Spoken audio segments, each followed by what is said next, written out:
అనంతపురం నగరంలో టీడీపీ అభ్యర్థి దగ్గుపాటి వెంకటప్రసాద్కు మద్దతుగా టీఎన్ఎస్ఎఫ్ ఆధ్వర్యంలో బైక్ ర్యాలీ నిర్వహించారు. అనంతపురం నగరంలోని రామ్నగర్ నుంచి పాతవూరు వరకు వేలాది మంది టీడీపీ యువత బైక్ ర్యాలీలో పాల్గొన్నారు.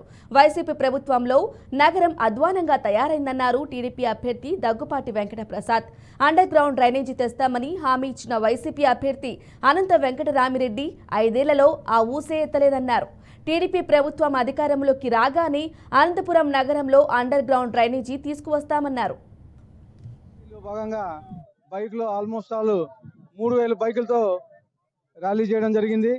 మా కార్యకర్తలు ఉత్సాహం చూస్తుంటే మేము గెలిచిపోయాం, గెలుస్తున్నాం, మా నాయకుడు చంద్రబాబు నాయుడు గారు ముఖ్యమంత్రి అవుతున్నారని చెప్పేసి ఘంటాపథంగా చెప్తున్నాను. ఇక్కడికి వచ్చిన తర్వాత అనంతపూర్లో గత 30 రోజుల నుంచి తిరుగుతూ ఉంటే ఎక్కడికి వెళ్ళినా కానీ గత 5 ఏళ్లలో ఎక్కడ చూసిన సమస్యలు ఉన్నాయి.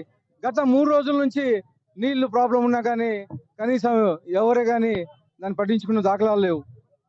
ఏమంటే మోటార్లు చెడిపోయినాయి అంటున్నారు. 3 రోజుల నుంచి ప్రజలు బాగా ఇబ్బంది పడుతూ ఉన్నారు. అలాగే పోయిన నెలలో కానీ దాదాపు 15 రోజులు నీళ్లు రాకపోయినా కానీ ఎవరు ముందుకొచ్చి కనిపించిన దాఖలాలు లేవు. అలాగే ఇబ్బందులు అండర్ గ్రౌండ్ డ్రైనేజ్ చేస్తానని చెప్పేసి పోయినసారి ఎమ్మెల్యే అనంత వెంకటరామిరెడ్డి గారు చెప్పారు. కానీ ఇంతవరకు దాని దాఖలాలు లేదు, కనీసం మొదలుపెట్టిన దాఖలాలు లేవు. వచ్చేది మా ప్రభుత్వమే. ఫస్ట్ వచ్చిన తర్వాత ఇమీడియట్గా అనంతపూర్కి అండర్ గ్రౌండ్ డ్రైనేజ్ తీసుకొచ్చేది మేమే. అలాగే డంపింగ్ యార్డ్ షిఫ్ట్ చేయించేది మేమే. అవుట్డోర్ రింగ్ రోడ్ తెప్పించేది మేమే. పిఏబిఆర్ నుంచి వాటర్ తెప్పించి అనంతపూర్ వాటర్ ప్రాబ్లం లేకుండా చేసేది మేమే అని చెప్పేసి తెలియజేస్తున్నాను. ఇంకా 2 రోజులు టైం ఉంది.